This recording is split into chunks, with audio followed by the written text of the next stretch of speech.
vai ser para desbastar, como é acabar a peça, que vai dar já uma qualidade superficial menor, quer dizer, maior.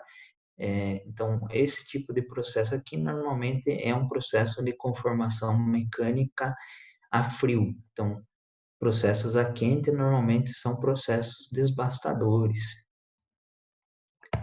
Então, começando já a parte de laminação, então a ideia da laminação é que ela passa então um metal por dois rolos laminadores. Esse metal ele vai ser deformado aqui por esforços de compressão direta gerados pelos cilindros de laminação, e isso vai causar uma diminuição nessa seção, nessa altura aqui, né? Como resultado dessa diminuição da seção, a gente tem, como o volume ele permanece constante, né, do metal, você tem que isso daqui, né, vai aumentar de comprimento, né? Então, para você jogar a quantidade de metal que você tem para cá no mesmo ritmo que ele vai passando aqui pelo meio dos cilindros, então você tem que a velocidade da chapa ela vai aumentar em relação à velocidade de entrada, né? Então, a velocidade de saída é maior do que a velocidade de entrada de material. Esse processo de laminação, ele só é possível porque vai existir aqui um atrito entre os cilindros de laminação, né, e a chapa que está sendo laminada. Então, isso daqui, essa existência de atrito, ela vai permitir o processo de arraste, né? Então, para que você tenha a mordida, né, dos rolos de laminação na placa que vai ser laminada, existe uma condição que a gente vai ver mais para frente, que o ângulo aqui de laminação ele tem que ser maior que o coeficiente de atrito. E para que você tenha o arraste, né, ou seja, para que o material ele seja puxado efetivamente e laminado, você tem que ter que o coeficiente de atrito tem que ser maior, não, o ângulo de laminação tem que ser maior que 2 vezes o coeficiente de atrito. Tá? Então, aqui é basicamente o que eu falei. Então, a passagem do material. Então, são elevadas tensões compressivas que vão gerar deformação. Então, você tem tensões compressivas causadas pelo rolo e tensões cisalhantes que seriam em função aqui do atrito entre o rolo e o material que está sendo laminado. Aqui uma definição do processo para vocês verem depois. Então, conceitos básicos. Então, é um processo aplicado geralmente na conformação mecânica de metais. A primeira, ele foi feito, né? Ele foi, digamos assim, existe registro, né, do processo de laminação. Foi no século XIV. Foi feita aqui pelo Leonardo da Vinci. O processo de laminação, como a gente conhece, ele teve origem aqui na Inglaterra em 1783 e ele era feito aqui até com rodas d'água. Então era um negócio bem dos primórdios mesmo aí. Então a movimentação do processo ela se deve justamente pelo atrito que existe entre a peça e o rolo de laminação. O volume durante o processo ele é constante, então para que você tenha essa redução, existe um aumento na velocidade da peça na saída. Em relação à classificação, a gente tem que, então, existe um processo de laminação a quente e a frio, e em relação ao tipo de esforço, né, que seriam as duas principais classificações, ele é um processo com esforço de compressão direta. Ó, vai cair a, a chamada aí do Zoom. Então, se alguém não colocou o nome lá no chat, por favor, lembrar de colocar já, para que não fique sem presença na aula. Então, só lembrando para quem não colocou o nome no chat, coloca lá para a gente não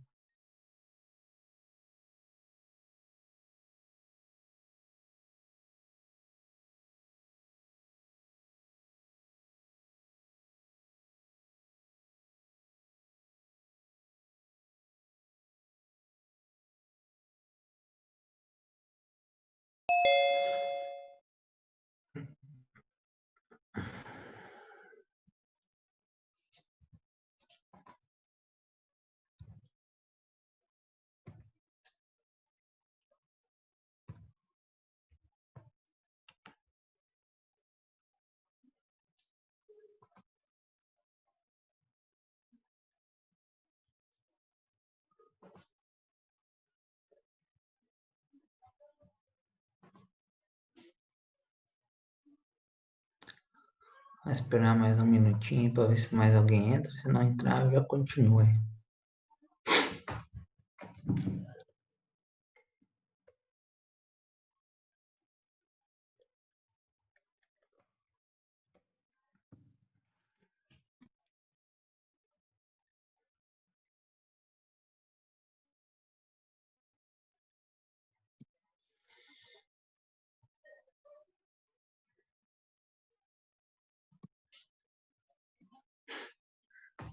E aí, vocês já emprestaram os computadores da Fatec? Já que estão dando aí esses computadores, negócio vocês emprestarem lá, hein? Verdade, professor? Por isso que agora vão divulgar, parece que tem internet de graça. Eu vou pedir lá para pagarem a minha aqui também. Parece que é, tô entendendo. Vocês têm uma aula mesmo. Nenhum comentário, professor, quando vai voltar ao normal? Porque a IAD tá punk. Concordo. Cara, eu esperava que tivesse algum comunicado deles na sexta-feira. Sexta-feira que foi dia 28, né? Porque a suspensão a princípio tinha sido do dia, acho que foi do dia 14, se não me engano, foi dia 14 que começou, era para ser até o dia 28. Daí no dia 28 eles iam analisar, mas falaram nada, estão quietos, só estão dando cada vez mais coisa para a gente fazer aqui. E pelo menos para mim, é 10 vezes pior fazer esses slides aqui do que fazer uma aula para dar no quadro para vocês. Eu acho que renderia melhor, vocês entenderiam mais. Não, Mas mas fazer é. o quê? Enquanto não tem outra opção, a gente vai tentando aqui da melhor forma que consegue.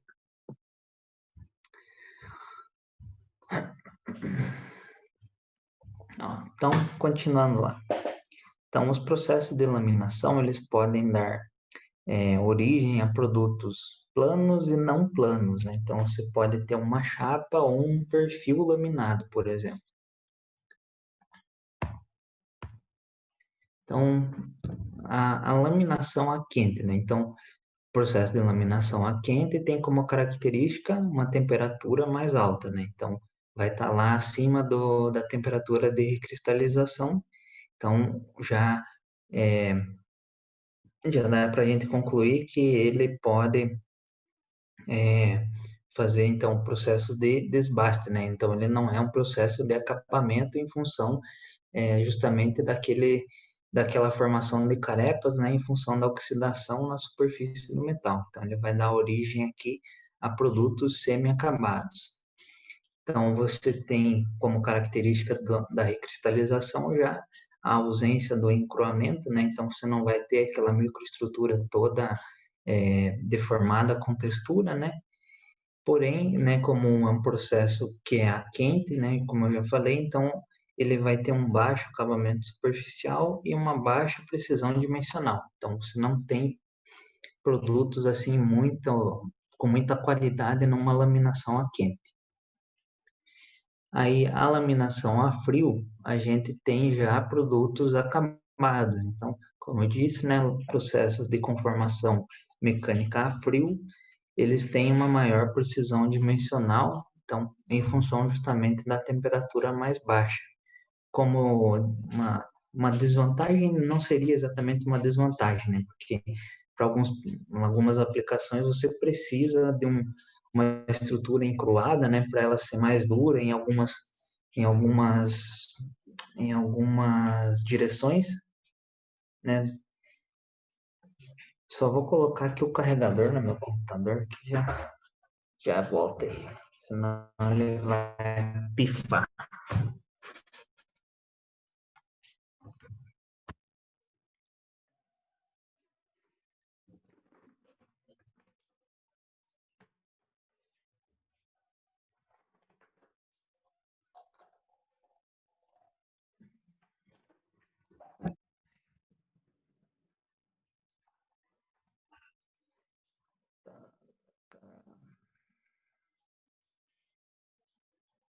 quase morreu o negócio aqui.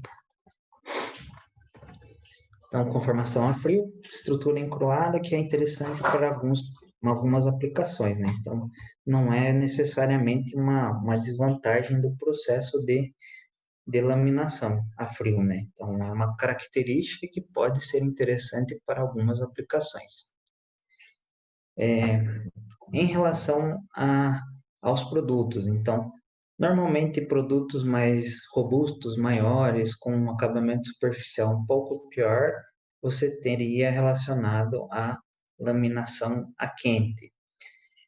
Produtos mais lisos, com acabamento superficial melhor, maior precisão, laminação a frio. Então, aqui você teria algumas chapas, né? Normalmente, essas primeiras etapas de conformação, elas são resultados aqui de uma laminação a quente. Então, aí, esses produtos aqui podem ser usados em processos de laminação a frio para gerar aqui produtos né, vai ter uma infinidade grande aí de produtos de laminação. Então, laminação a frio, produtos mais acabados com melhor acabamento superficial. Essa é a principal característica. Aqui apenas eu coloquei uma nomenclatura para vocês em relação ao tipo de placa, qual que seria a classificação mais convencional. Então, normalmente é em polegadas, então você tem aqui que um bloco ele seria aquele que apresentaria uma seção quadrada, né, com 36 polegadas quadradas. Aqui, então, é só para vocês saberem mais ou menos a nomenclatura em relação ao tipo do perfil que você vai tá laminando, né? Então, essa seria a nomenclatura mais adequada.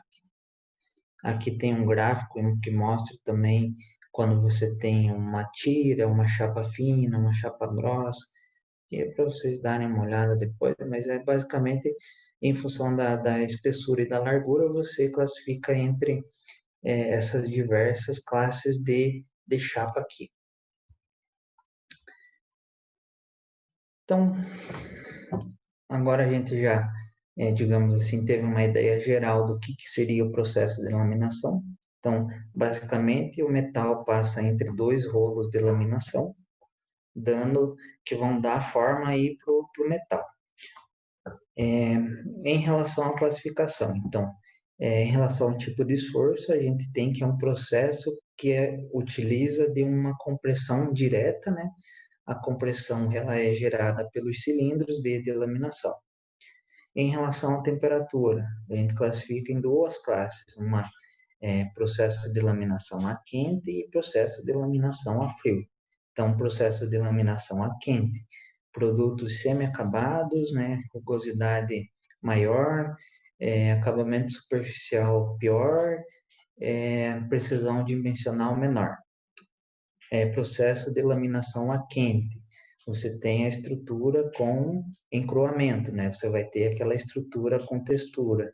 Não é necessariamente uma desvantagem, porque isso é interessante para algumas aplicações dos metais. Outra característica da laminação a frio, maior precisão dimensional e melhor acabamento superficial.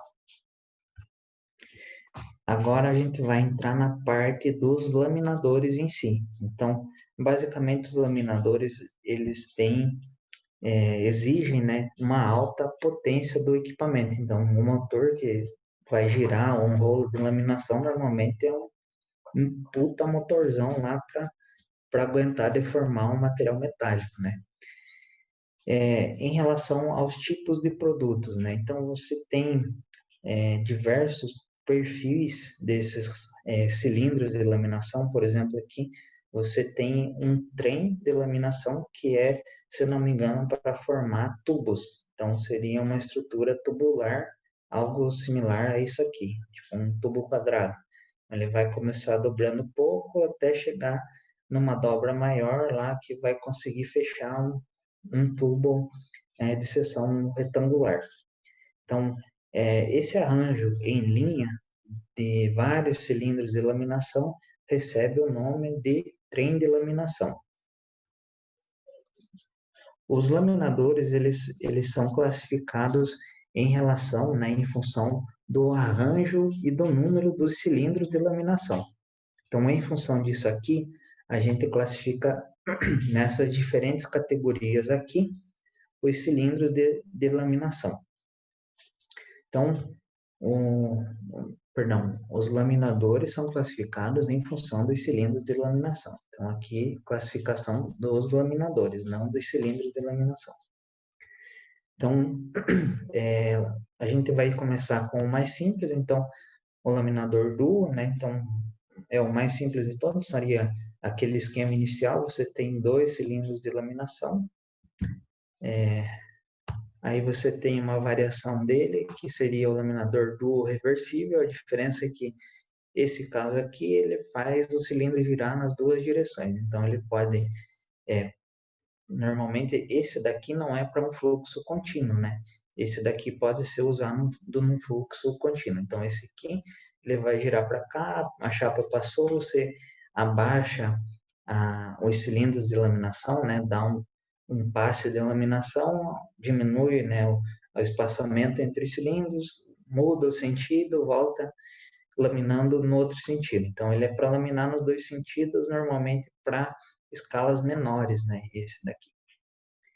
Aí a gente tem um laminador trio, então é um conjunto de 3 cilindros de laminação. Apenas esse de cima e esse de baixo apresentam um motor que vai gerar a deformação. Esse do meio, ele só vai apresentar aqui mancais e rolamento para suporte, mas o giro dele em si, ele vai ser causado pelo arraste gerado aqui justamente pela passagem desse material entre os dois cilindros que são superior e inferior a esse cilindro do meio. Aqui a gente teria o laminador quadro, então esse tipo de laminador, esses cilindros maiores, eles são utilizados para dar suporte para esses cilindros menores que efetivamente vão causar a laminação, né? Então esses maiores seriam apenas para os menores não sofrerem flambagem durante o processo de laminação. Então você teria dois cilindros maiores e dois menores. Laminador agrupado, então aí seria mais cilindros de laminação de suporte, né? O cilindro laminador você teria efetivamente que vai causar deformação aqui no meio e teria uma quantidade maior até de cilindros de suporte do que para promover a laminação em si. Então, isso daqui é para você promover aí ou a laminação de um metal muito duro ou então passes de laminação muito grandes, ou seja, você vai deformar muito nessa altura aqui, vai exigir uma deformação muito grande na altura e por isso você precisa de tanto suporte para não ocorrer a flambagem dos cilindros que vão estar promovendo a laminação. Então, dessa parte aqui de perfis mais comuns, a gente teria que seria basicamente essas configurações de laminadores. Agora, um laminador específico para produção de tubos, é esse chamado laminador mandrilhador. Então, ele é somente para produzir tubos circulares, né, sem costura. Então, o sem costura quer dizer que ele não apresenta um cordão de solda, né, fechando, né, a superfície do tubo.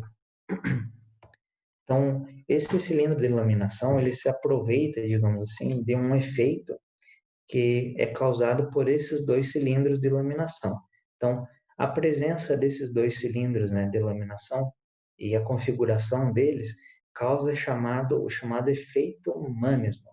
Então, que seria basicamente que ao passar a barra no interior desses dois cilindros, a região central dessa barra ela vai fraturar e vai apresentar então um furo central. Então, sei que é meio estranho esse desenho aqui, quando eu vi a primeira vez fiquei meio confuso assim, mas não levem para o lado obscuro do negócio.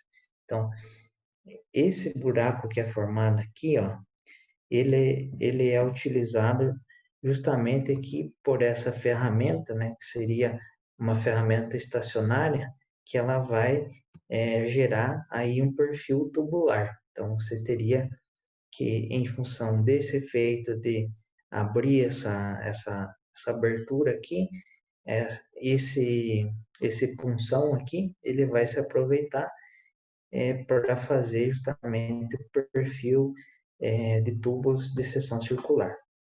Então, esse é um laminador específico para a produção de tubos de seção circular.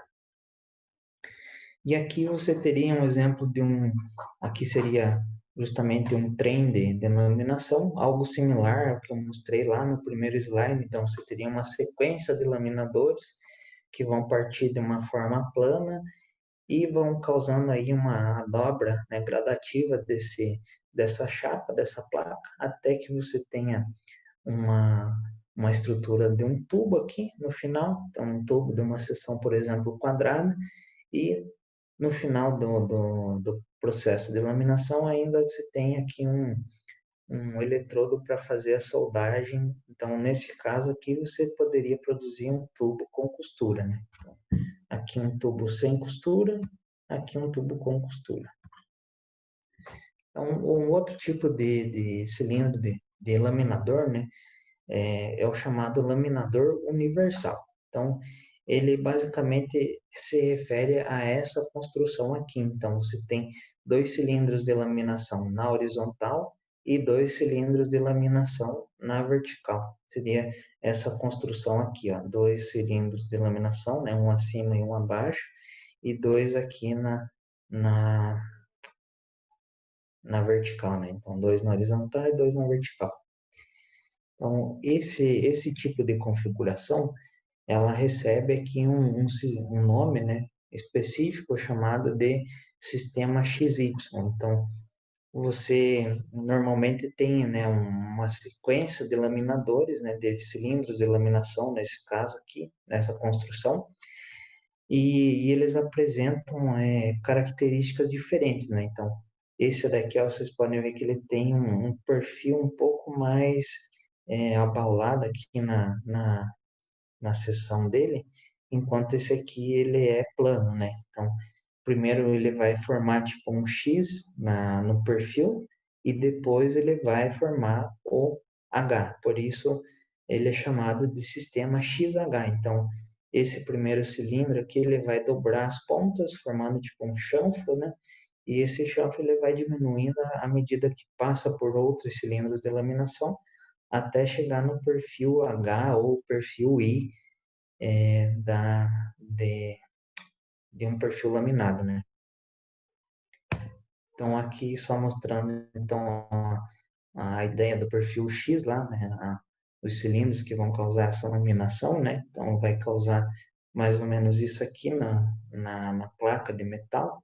Então, você vai ter um X, e esse X, à medida que ele vai passando no processo de laminação, né, ao longo de todos, aqui um esquema, né, com vários cilindros de laminação, até chegar no final, no formato final, né? Então, você vai passar por vários cilindros com diferentes angulações aqui, né, nesse X, até chegar no perfil H que você deseja. E, além disso, né, você tem aí rolos de laminação que eles podem apresentar diversas texturas ou diversas finalidades. Então, aqui eu coloquei um rolo de laminação que serve para fazer aquele perfil de laminação de piso, né, aquela chapa que você tem normalmente em estrutura, né, industrial, aqueles mezanino industrial normalmente apresentam esse tipo de ranhura, né, na chapa que é usada nos pisos. E você também pode ter, por exemplo, cilindros de laminação que são utilizados para corte de chapas, né? Então, esse aqui seria um exemplo de um cilindro de laminação com corte. Então, aqui vai entrar lá uma placa sem cortes e ela vai gerar diversas tiras de metal. Então, em relação à funcionalidade, né, dos cilindros de laminação em si, existe aí uma infinidade muito grande de opções Então, eu coloquei só dois exemplos aqui para vocês terem uma ideia. Tá tranquilo aí, pessoal? Vocês querem que eu continue? Posso continuar? Beleza, professor? Então, sei que essa parte aqui não tem assim muito o que possa passar de diferente, porque é muito teórico em si, então não tem muito o que dá para variar. Então, vou continuar aqui, que quanto antes a gente acabar, melhor. Então, agora a gente vai entrar na parte da mecânica de laminação. Então, mecânica da laminação, eu me refiro justamente à parte de cálculo de alguns parâmetros de laminação. Então, aqui eu listei para vocês e coloquei a sigla dos principais parâmetros que são medidos na laminação. Então, a gente tem o arco de contato, que seria a região do rolo, que faz referência, né, à região do rolo que vai estar em contato com a peça sendo laminada. Ponto neutro seria o ponto onde a pressão de laminação ela vai ser máxima. E o atrito vai ser nulo nesse ponto, porque o atrito vai mudar de lado, né, digamos assim, ele vai mudar de sentido. Então, nesse ponto de neutro, o atrito muda de sentido. Então, atrito é uma força vetorial, por isso ela tem módulo, direção e sentido, né? Aqui, ângulo de laminação. Eu vou mostrar na figura que é melhor. Força de atrito, o F é representado pelo F. Então, aqui um esquema dos esforços e dos principais parâmetros de laminação. Então, altura, né? Altura inicial, altura final, velocidade V0, velocidade inicial, velocidade VF, velocidade final. Ponto neutro, aqui é representado pelo C, aqui nesse outro esquema é representado pelo N. Então, a representação pode ser das duas formas, que ou é o C ou é o N. Para frente, nas equações que eu coloquei, eu usei somente essa nomenclatura do N aqui. Arco de laminação seria essa região aqui, ó. Então, seria esse arco, né? Seria essa região do cilindro que está em contato com a peça sendo laminada. O ponto neutro, ó, em relação à carga, né?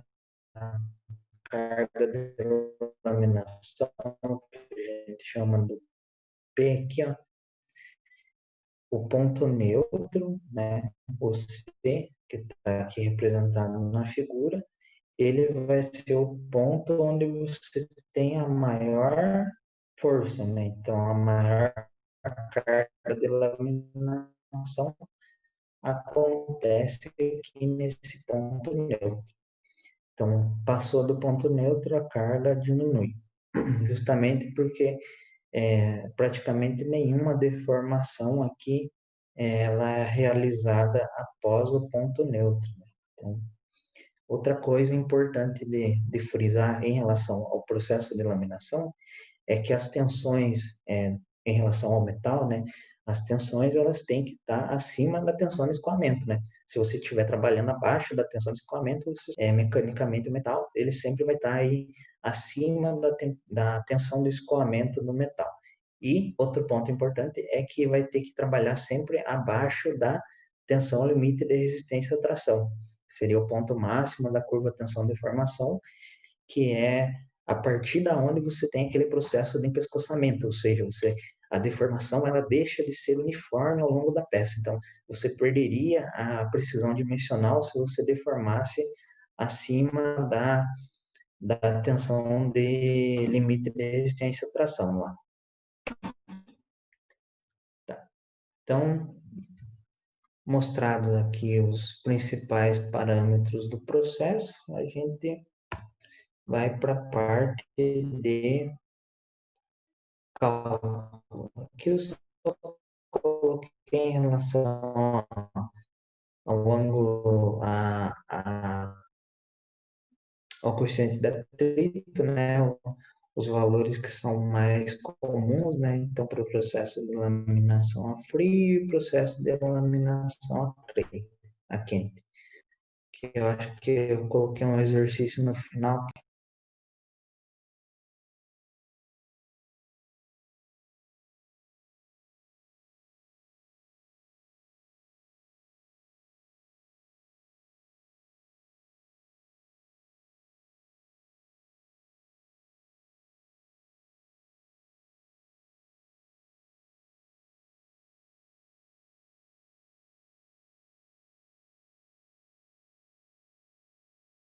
Porém, o equacionamento será diferente.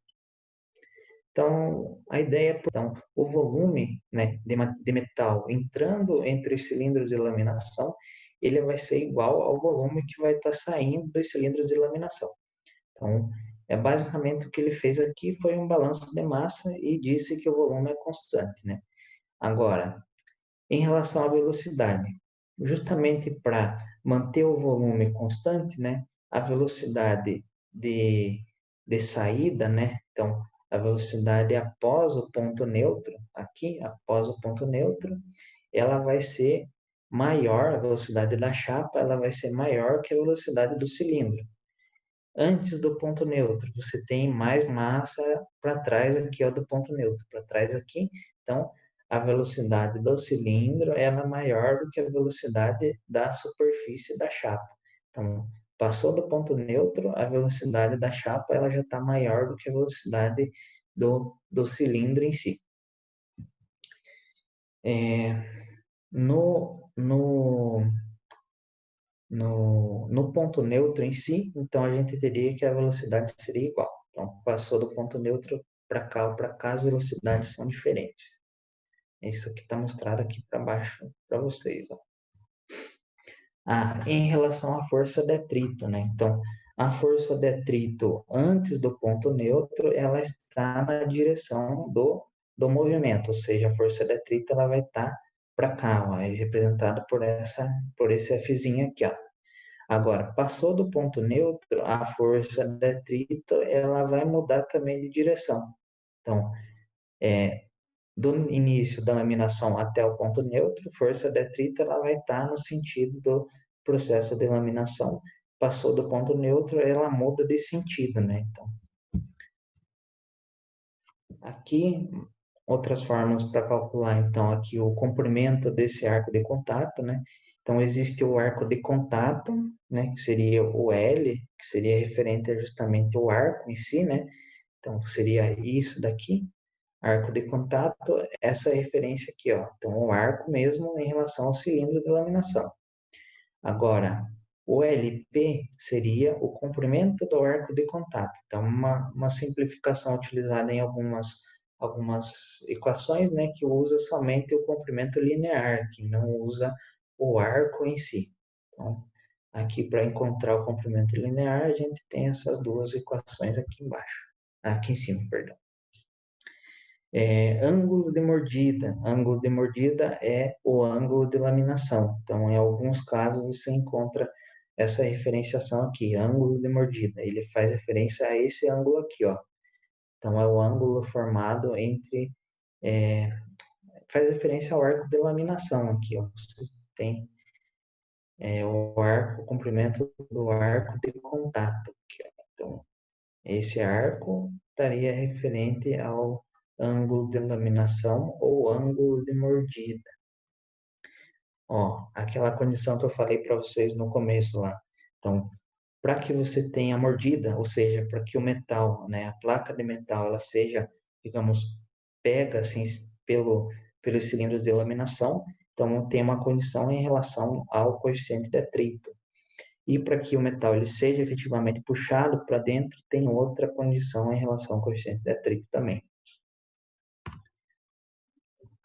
Aqui para vocês as formas de cálculo de redução de deformação na espessura e redução da espessura. Aqui tem uma equação que associa essas duas equações, né? Quando você tem a redução, você pode calcular a deformação.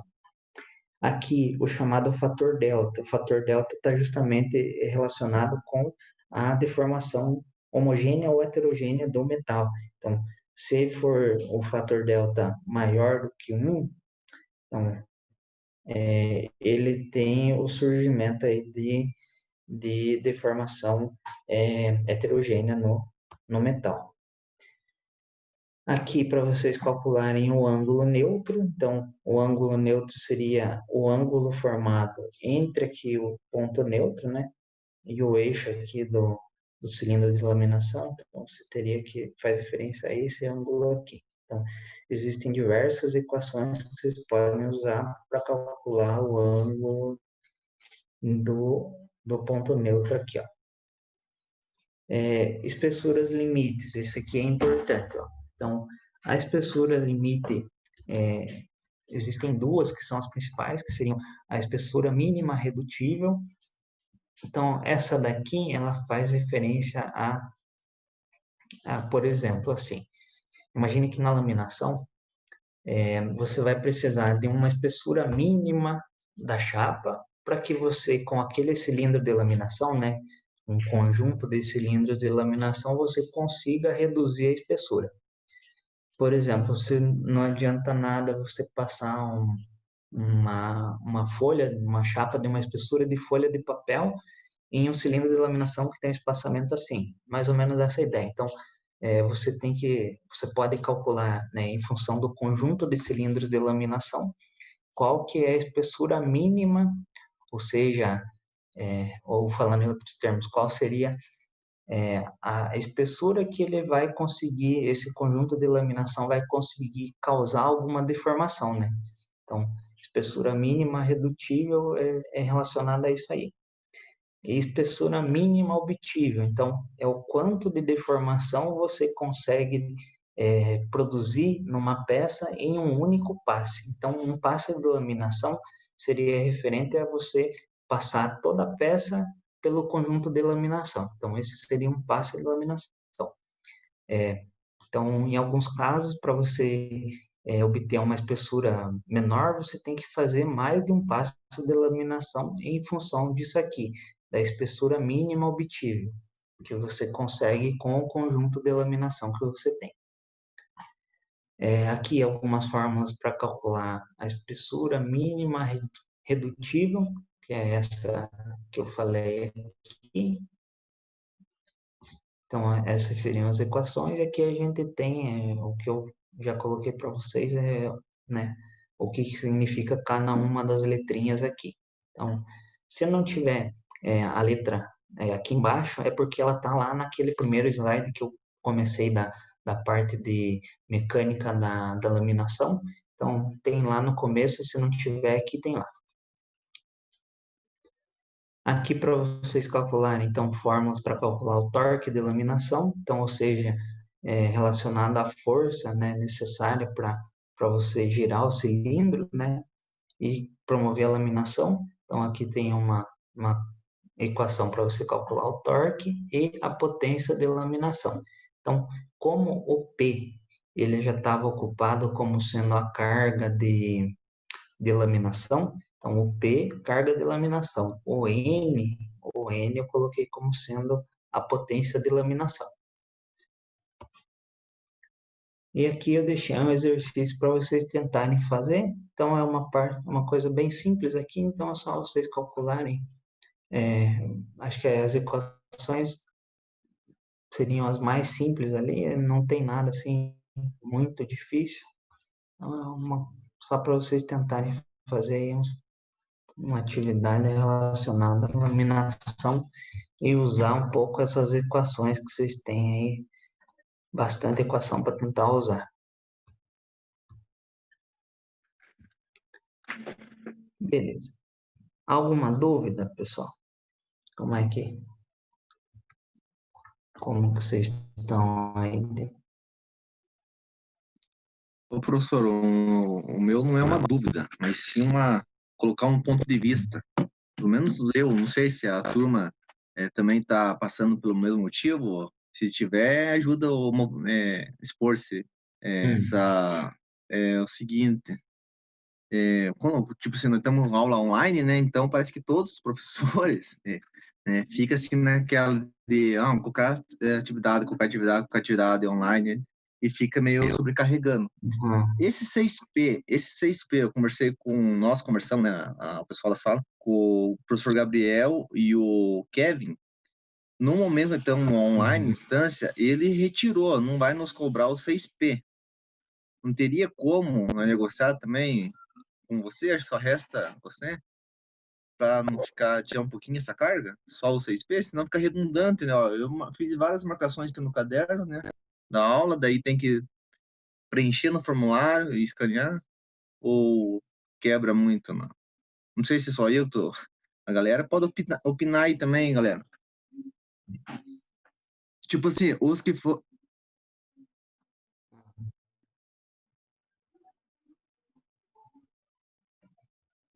Pode falar aí, pessoal.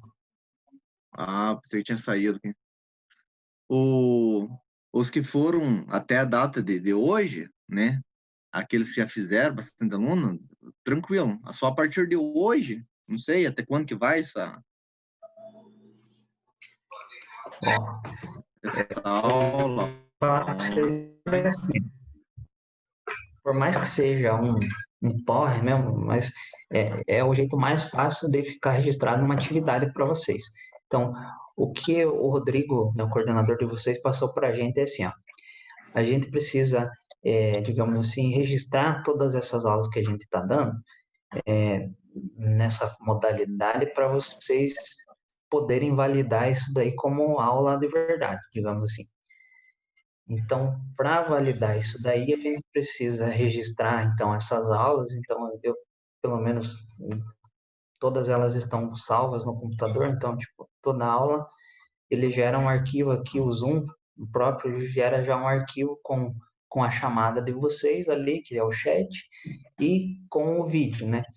E, além disso, a gente precisa uma atividade relacionada à aula do dia. Então, isso foi o que ele me passou. O que eu posso fazer, não digo o de hoje, porque eu tenho que conversar com ele antes de fazer alguma coisa, porque agora eu não sei realmente como que daí o Kevin ou o Gabriel vão fazer essa parte, mas é para vocês, digamos assim, validar perante o MEC, né, que é o órgão que vai emitir, digamos assim, a permissão para vocês terem o diploma. Vocês precisariam aí de uma atividade de cada aula e também do registro da aula, que seria, no meu caso, o vídeo que vai ficar gravado aqui. Então, eu fico um pouco com o pé atrás de tirar hoje, justamente porque eu não sei como que vai ser, mas a princípio é isso aí, ó. Ah, o que a Nathalie passou para a gente é que para validar essas aulas aqui, a gente teria que ter, então, o registro da aula e uma atividade relacionada à aula. Então, realmente, esse sobrecarregamento de vocês, eu acho que é justamente em função disso, sabe? O que eu Não, posso... É, pode falar. que hoje vocês teriam que postar uma atividade, né? Que seria a lista. Então, sinceramente, eu não vou conseguir corrigir. Eu posso jogar essa lista mais para frente, se eu ajudar vocês. Isso eu Mas posso eu, fazer. na verdade, acho que esse calista aí, eu não sei, mas acho que a galera que tá online aí, ajuda aí a comentar. Acho que quase a maioria já fez ou tá pela boa. Não sei. O que vocês acham, galera?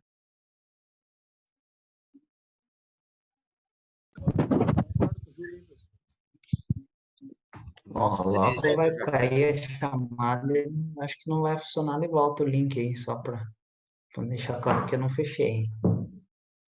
Sim.